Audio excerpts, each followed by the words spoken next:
이 시간은 느헤미야서 12장 27절 말씀부터 보도록 하겠습니다. 12장 27절 말씀부터 보도록 하겠습니다.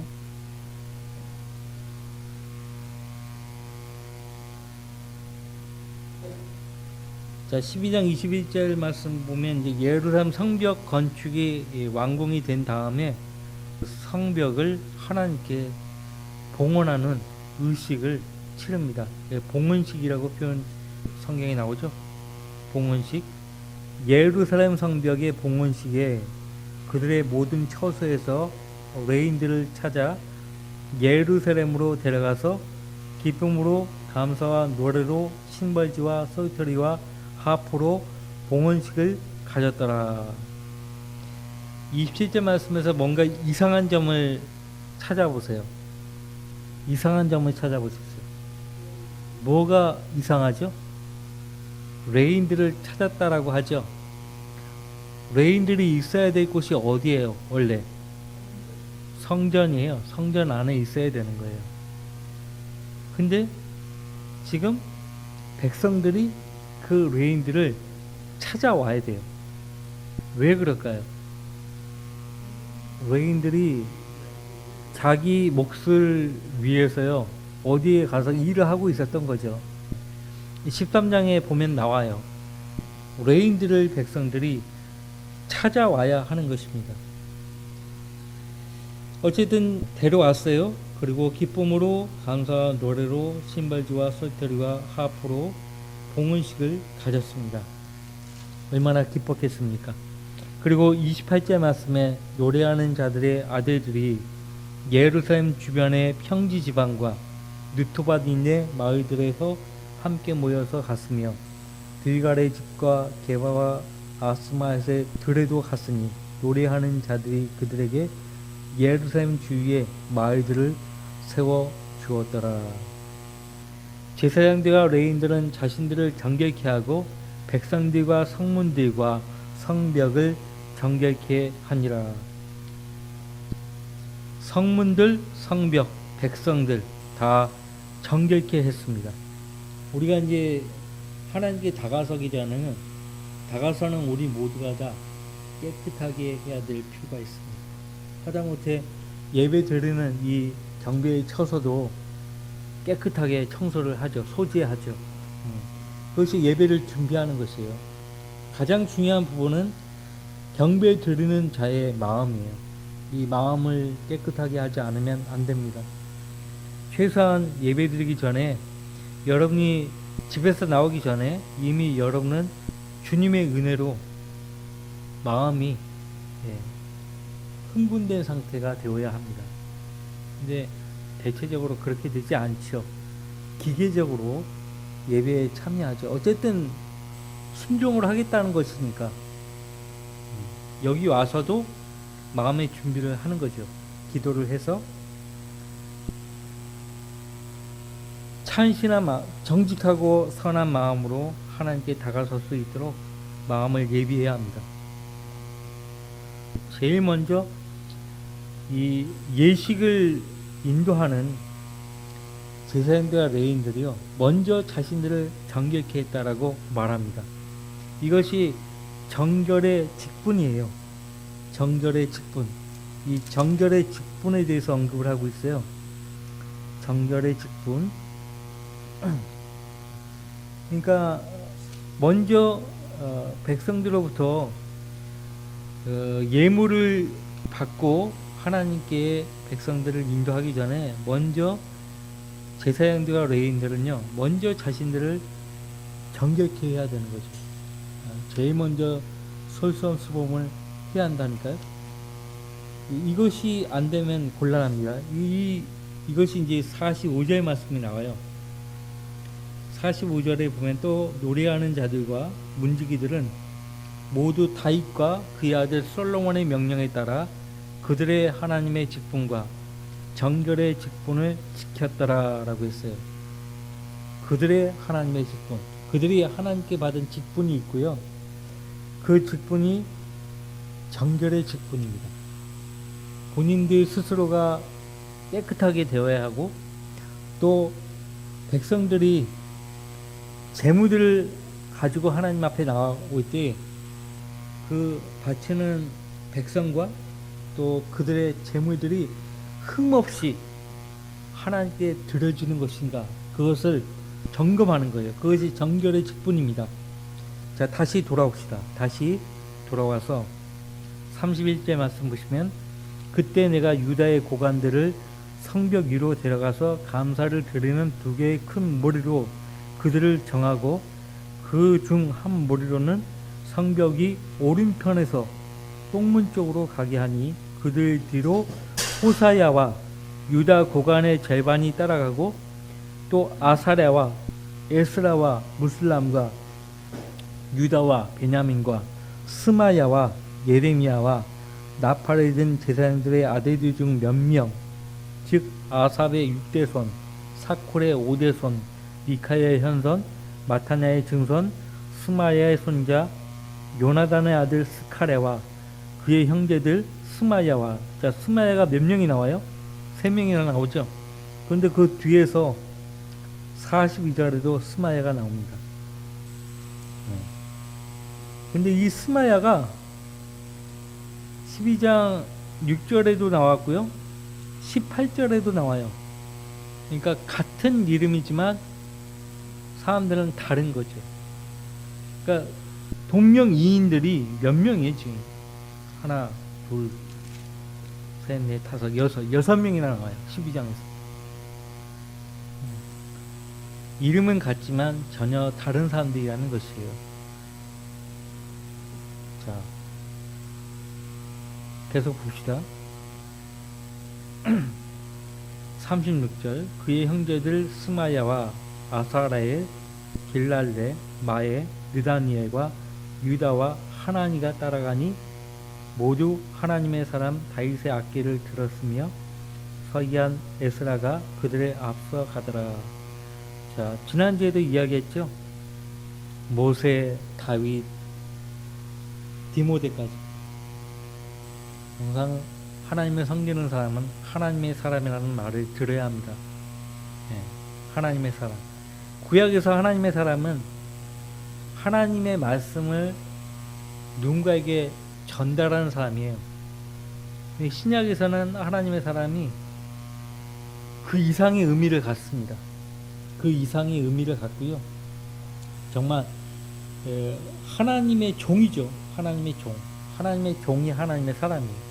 왜 저와 여러분을 그리스도인이라고 부릅니까? 그리스도의 사람, 그리스도께 속한 사람이라는 의미예요. 그러니까 하나님의 사람은 기본적으로 하나님께 속한 사람이에요. 하나님의 사람이죠. 하나님의 종이죠. 그죠? 그러니까 모세와 다윗뿐만 아니라 디모데뿐만 아니라 우리 모두가 다 하나님의 사람으로 불려져야 한다는 것이죠. 모두 하나님의 사람 다윗의 악기를 들었습니다. 다윗이 특별히 하나님을 노래하기 위해서, 찬양하기 위해서 손수 악기들을 만들었습니다. 다윗의 악기라고 하지만 또 다른 성경들을 보면은 하나님의 악기들이라고 그렇게 말을 합니다. 하나님의 악기들. 그러니까 하나님이 승인하시는 거예요. 다윗이 하나님을 경배하기 위해서, 노래하기 위해서 특별히 제작한 그 악기들을 하나님은 자신의 악기들이라고 말합니다. 하나님의 악기들. 그러니까 하나님이 받으신 거죠. 사람도 마찬가지야. 하나님께 들려지기 전까지는요, 하나님의 것이 아니에요. 하나님을 위해서 들려주면은 그건 더 이상 하나님의 것이죠. 다른 누군가의 것이 될 수 없어요. 여러분은 하나님의 것이죠? 인정하시죠? 나는 하나님의 것이다. 나는 하나님의 사람이다. 나는 하나님의 종이다 이거예요. 자, 모두 하나님의 사람 다윗의 악기를 들었으며 서기한 에스라가 그들의 앞서 가더라. 악기를 손에 든 거예요. 악기를 손에 들었다는 얘기는 하나님께 찬양하기 위해서 지금 준비하고 있다는 거죠. 자, 37절. 그들 맞은편에 있는 샘문에서 다윗 성읍의 계단으로 올라가 다윗의 궁 위에서 성벽의 오르막길로 동쪽을 향하여 물문에 이르니라. 모든 것이 총독 느헤미야에 의해서 지시를 받고 움직이고 있습니다. 질서정연하게. 군대가 이동을 할 때요, 우왕좌왕 이동하지 않습니다. 오와 열을 맞춰서 이동하게 돼 있어요. 지금 이 봉헌식을 준비하기 위해서 배치된 이 사람들은요, 전부 총독 느헤미야가 명령한 대로 각자 자기 자리에 서 있는 거예요. 자, 여러분이 현재 있는 위치가요, 영적 위치가 하나님이 세워주신 위치예요. 그 위치에서 벗어나면 안 돼요. 그러니까 여러분이 그 위치에서 벗어나잖아요. 이탈하잖아요. 그러면 다른 형제자매들이 여러분의 몫을 대신해야 돼요. 그만큼 내 짐을 다른 형제자매들에게 지워주는 격이 되는 거예요. 그러나 성경에서는 서로의 짐을 지라고 했죠. 서로의 짐을 지라고 했죠. 짐을 지우라고 하지 않았어요. 서로의 짐을 지라. 그 말씀이 어디에 나옵니까? 우선적으로 갈라디아서 6장에 나옵니다. 갈라디아서 6장에 나오죠. 그래서 무엇보다 다른 형제 자매들이 해주기를 바라지 말고 내가 할 수 있는 것을 찾아서 내가 먼저 하는 거예요. 내가 할 때에 왜 나는 하는데 왜 형제 자매들은 안 하십니까? 이렇게 말할 필요가 없어요. 내가 하면 되는 거예요. 자, 너희는 서로의 짐을 지라. 그리하여 그리스도의 법을 이루라. 너희는 서로의 짐을 지라. 그리하여 그리스도의 법을 이루라. 그리스도의 법을 이루기 위해서는 우리가 서로의 짐을 져야 돼. 서로의 짐을 져야 돼. 내 짐도 져야 되고 다른 형제 자매들의 짐도 져줘야 돼요. 그렇다고 해서 성경 말씀대로 짐을 지라고 했으니까 대신 져줘. 이것이 아니죠. 아무도 그런 생각 하지 않죠. 신약 성경에요, 특히 바울 서신에 서로라는 말이 많이 나와요. 서로라는 말이 굉장히 많이 나오죠. 그죠? 어차피 사람이라는 존재는 홀로 설 수 없는 존재예요. 사람 인자 보세요. 얼마나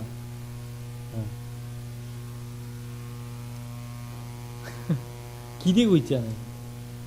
받쳐주는 것이 없으면은 그냥 무너지는 거예요. 그러니까 서로의 짐을 져줘야 합니다.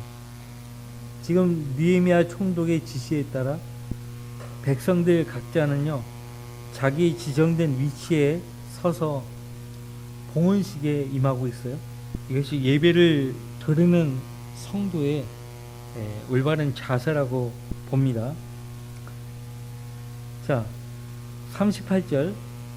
감사를 드리는 다른 무리는 그들을 마주 보며 가고 나와 성벽 위에 있는 백성의 절반이 그들을 따르는데 용광로 막내 너머로부터 성벽 넓은 곳까지 이르고 에프라임 문 위와 옛문 위와 물고기 문 위와 하나니엘 망대와 메아 망대로부터 양문까지 이르렀으며 그들이 감문에 가서 섰더라. 그리하여 하나님의 전에서 감사를 드린 그들의 두 무리와 관료들의 절반이 나와 함께 서니라. 제사장들로는 엘리야킴, 마아세야, 미냐민, 미카야, 엘류에네, 스카리야, 하나냐가 나팔들을 들었고 마아세야와 스마야와 엘르아사이와 우시와 여호하난과 마이키야와 엘람과 에세도 그리하였으며 또 노래하는 자들은 그들의 감독 여스라이야와 더불어 크게 노래하더라.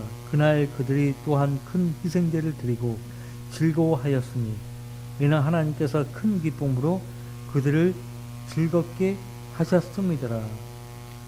자, 즐거워했는데 누가 즐겁게 했다라고 말씀하고 있습니까? 하나님이요. 하나님이 즐겁게 하셨다. 그러니까 이 즐거움, 이 기쁨의 근원은 사람 자신에게 있는 것이 아니고 하나님께 있다는 거죠. 그죠?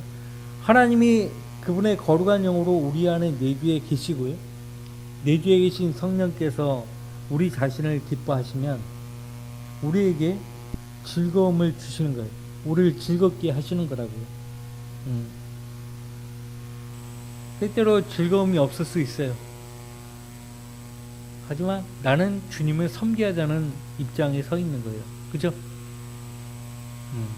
즐거움이 없을 수 있어요. 기쁨이 없을 수 있어요. 하지만 나는 주님을 섬겨야 되는 그 종이에요. 종. 나는 종에게 무슨 감정과 기분이 있나요? 내 입장에 내 서 있는 내 직분이 무엇인지 항상 인지하고 그냥 있는 그대로 주님을 섬기면 결과적으로 섬기는 그 시점에서는, 그 당시에서는 뭐 즐겁거나 기쁨이 없다 하더라도 꿋꿋하게 자기 위치를 떠나지 않고 주님이 부여해 주신 그 일을 묵묵하게 해나가면 주님이 즐겁게 하실 수 있다는 거죠. 즐겁게 하실 수 있다는 거예요. 근데 우리는 어떻습니까? 항상 우리에게 기쁨을 주시고 평안을 주셔야만 우리가 뭔가 주님을 위해서 하겠다는 생각을 한다고요. 근데 꼭 그렇지만은 않아요.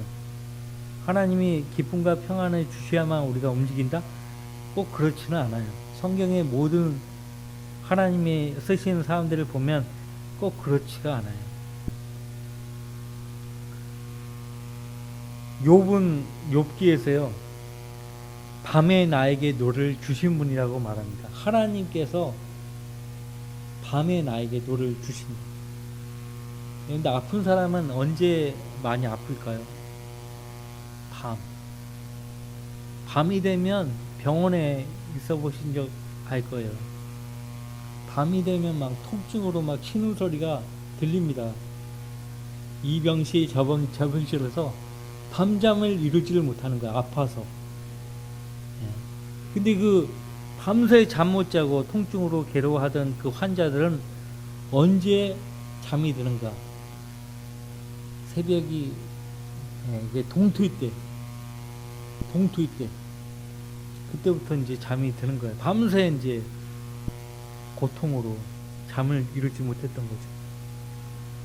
근데요, 욥도 그렇게 고통 가운데 있었는데 그런데도 하나님이 그 밤에 자신에게 노를 주셨다 말합니다. 그러니까 노를 주셔서 그 고통들을 이겨내게 하시는 거죠. 그리스도인들이니까 그런 거예요. 그리스도인이 아닌 사람들도 어떻게든 그 고통을 이겨내는데 그리스도인이라고 하는 사람들이 이겨내지 못하면 곤란하죠. 근데 이겨낼 수 있도록 하나님이 우리 마음에 즐거움을 주시기도 하고 노를 주십니다. 노를 주세요. 근데 감당을 해야 돼요. 하나님을 섬기는 우리가 감당을 해야 돼요. 하나님이 나에게 아무것도 안 주셔도 나는 그냥 감당을 해야 돼요. 근데 그 감당을 하는데 감당하고자 하는 마음을 가지고 있으면요, 하나님이 주시는 거예요. 감당할 수 있도록 힘을 주신다고요. 고린도전서 10장에서 보지 않았어요? 감당할 힘도 하나님이 주신다고. 안 주시면 감당 못하죠. 그러니까 중요한 건 나는 어차피 하나님을 섬겨야 되는 주님의 종이니까 나는 그래 주님으로 해서 감사할 수 있어. 이런 마음 자세만이라도 가지고 있으라 이거예요. 그러면 주님께서 마음의 즐거움, 기쁨을 주신다는 거죠. 근데 이 기쁨이요, 멀리까지 퍼졌다고 합니다. 43절. 그날 그들이 또한 큰 희생제를 드리고 즐거워하였으니 이는 하나님께서 큰 기쁨으로 그들을 즐겁게 하셨습니다. 아내들과 자녀들도 즐거워하였으므로 예루살렘에 기뻐하는 소리가 멀리까지 들리더라. 자, 기뻐할 수밖에 없어요. 무너진 성벽을 이렇게 세웠지 않습니까? 그동안 하나님께서 모든 것을 예비하시지 않았어요? 예비하신 것을 이 백성들이 다 목격했지 않습니까? 이 모든 것을 하나님이 역사하셨다. 하나님이 역사해 주셨다. 우리를 도우셨다. 즐거워할 수밖에 없어요. 이 44절입니다. 그래서 예배 드리기 위해서 모이면은 어때요? 찬양과 감사의 희생제로 먼저 하나님께 우리 자신을 드리죠. 찬양과 감사의 희생제로 우리 자신을 하나님께 드리면 하나님께서 우리 마음속에 즐거움으로 화답하십니다. 우리 마음속에 즐거움으로 화답하시니까 우리가 즐겁게 기뻐하는 소리로 하나님을 드높일 수가 있는 거죠. 자, 그걸 기대하고 예배에 모여야 돼요. 그걸 기대하시라고. 매주 예배를 그렇게 지금껏 기대하지 않고 모이셨다면 오늘부터 기대를 하고 주님의 이름으로 모이자고.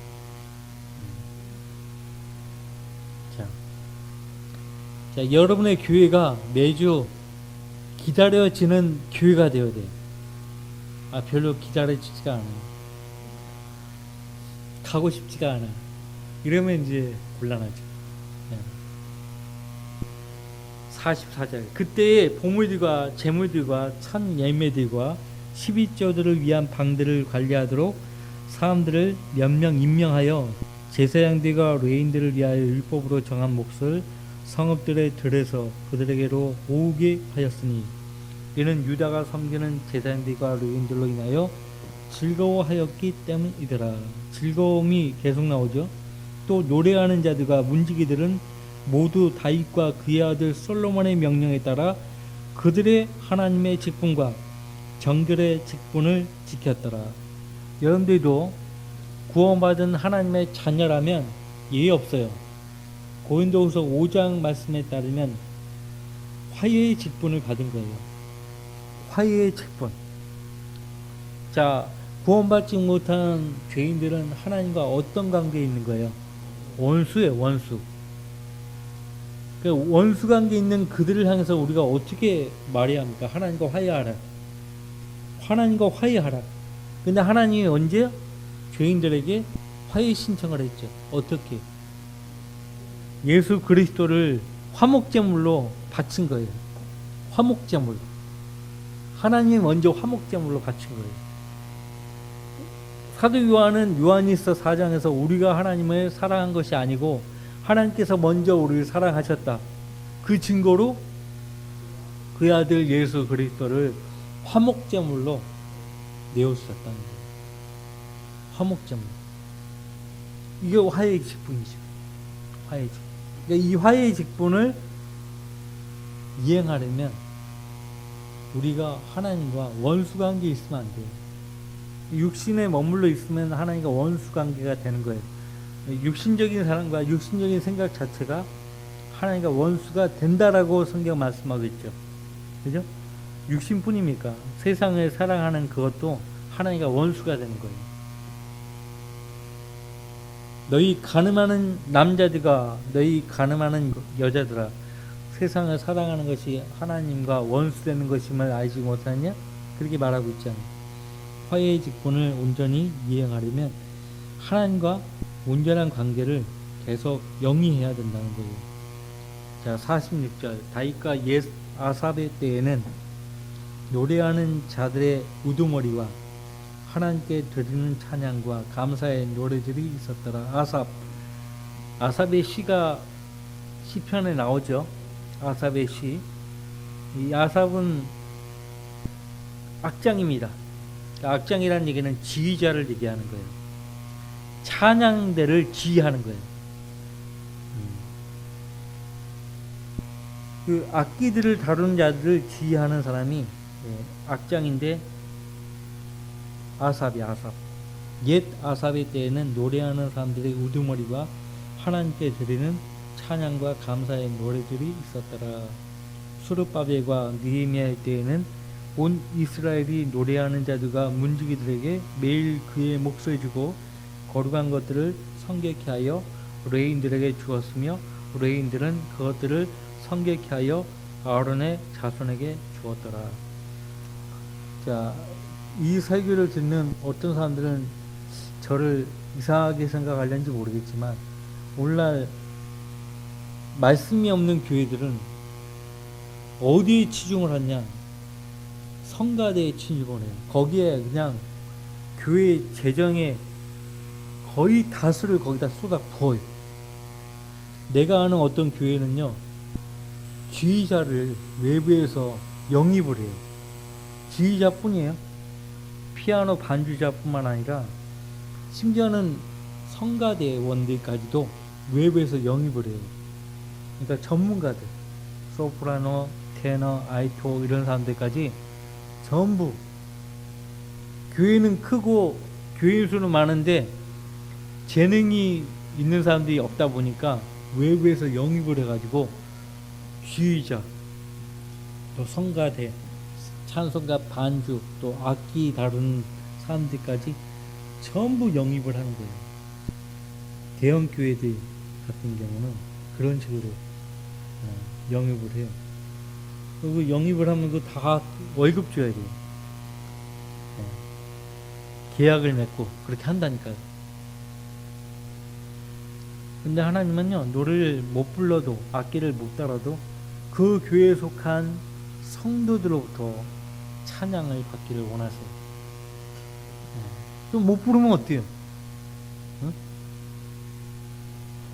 근데 사실 뭐 정교한 찬양이라는 말이 나오는데 사실 정교하게 부르긴 불러야죠.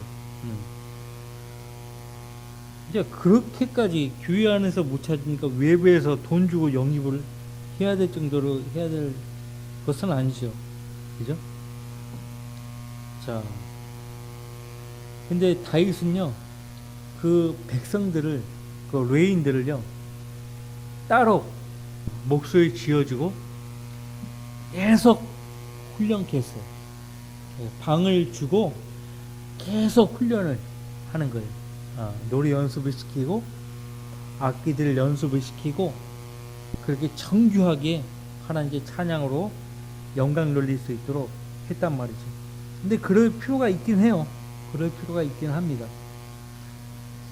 나는 어떤 악기를 배워서 나는 교회에서 하나님께 영광 돌리기를 원한다. 그러면 우리 교회에서 지원을 할 수 있어요. 나는 악기를 배워가지고 하나님께 영광 돌리기를 원합니다. 근데 내가 형편은 못 됩니다. 그러면 교회에서 지원해 줄 수 있다고. 말씀하세요. 예. 우리 교회도 필요합니다. 자, 다윗과 옛 아삽의 때에는 노래하는 자들의 우두머리와 하나님께 드리는 찬양과 감사의 노래들이 있었더라. 노래들 하면 그냥 노래라는 말보다 수식어가 붙어요. 감사, 찬양도 하나님께 드리는 이런 수식어가 붙습니다. 하나님께 드리는 찬양, 감사의 노래들. 감사하니까 하나님을 노래하죠. 수르바벨과 느헤미야의 때에는 온 이스라엘이 노래하는 자들과 문지기들에게 매일 그의 몫을 주고, 매일 그의 몫을 주고, 다윗이 했던 것처럼 그렇게 했어요. 매일 그의 몫을 주고 거룩한 것들을 성결케 하여. 먹어야 찬양을 하고 하죠. 거룩한 것들을 성결케 하여 레위인들에게 주었으며 레위인들은 그것들을 성결케 하여 아론의 자손에게 주었더라. 아론의 자손들에게 주었더라. 왜냐하면 아론의 자손은 누굽니까? 대제사장이에요. 민수기에 따르면 일반 레위인들은요, 이 아론의 자손을 위한 선물로 주어진 것이에요. 하나님이. 대제사장의 직분을 감당하려면 다른 제사장들의 도움이 필요하거든요. 대제사장이 그 일을 다 담당할 수가 없어요. 물을 길어 나르고 나무를 캐고 성전 기명을 깨끗하게 닦고 옮기고 매일 재물을 잡고 각을 뜨고 이거를 대제사장이 다 할 수가 없다고요. 그러니까 그분들이 대제사장 직분을 감당할 수 있도록 다른 레인들을 하나님께서 선물로 허락하신 거죠. 그렇게 따지면은 우리는 우리의 대제사장이신 예수 그리스도께 선물입니다. 우리는 주님께 선물이에요. 주님은 우리에게 선물이죠. 주님 입장에서는 우리 개개인이 대제사장이신 주님을 위한 선물이에요. 자, 예수 그리스도께서 기도하시는 그 내용을 보면 알 수 있어요.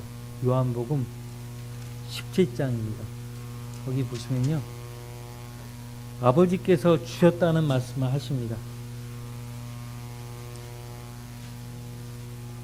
여러분과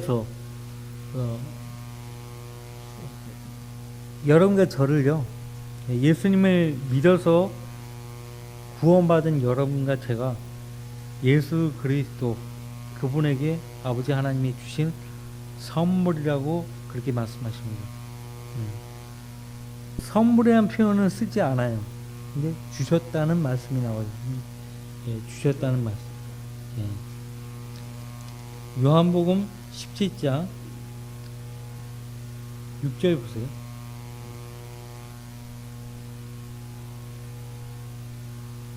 나는 아버지께서 이 세상으로부터 나에게 주신 그 사람들이라고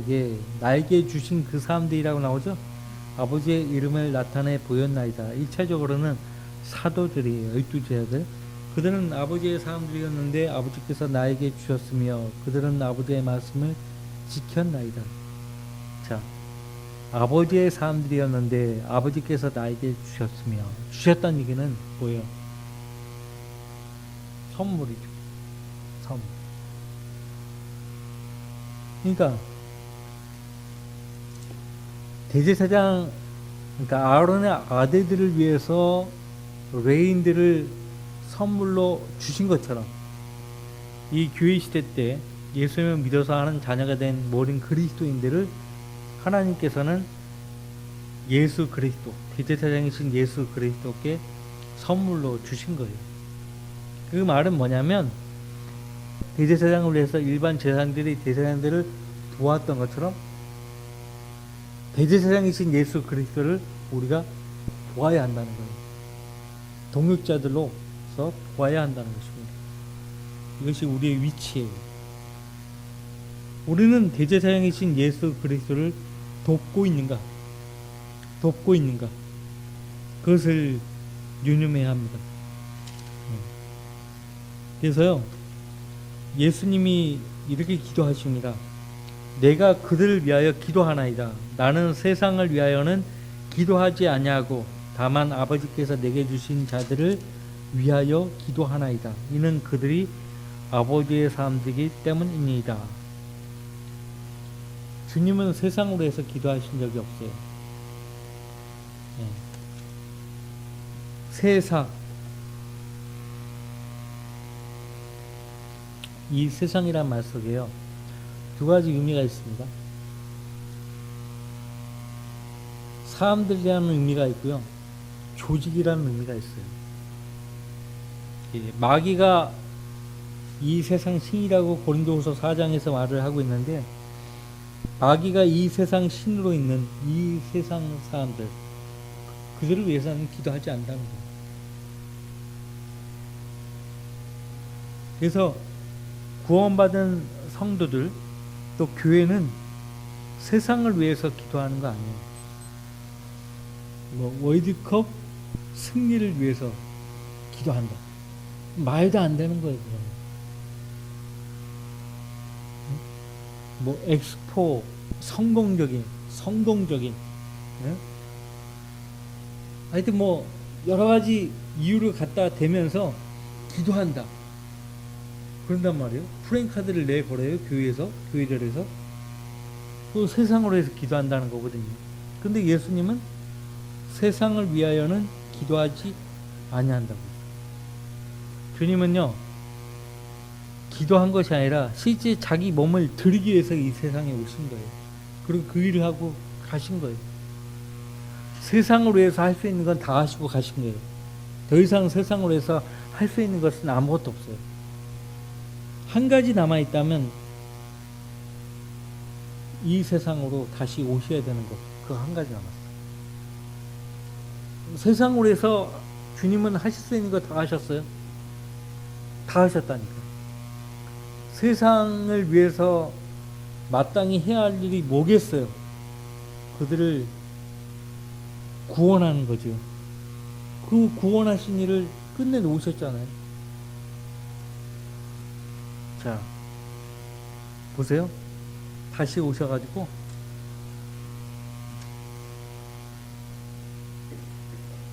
느헤미야 총독도요, 모세의 율법에 따라 레위인들을 아론의 자손에게 주었습니다. 그러니까 레위인들의 위치가 어디인가 느헤미야는 정확하게 알았던 거예요. 우리 위치를 정확하게 알 필요가 있어요. 우리 위치. 우리는 우리의 사도이시며 대제사장이신 예수 그리스도를 위해서 존재해야 돼요.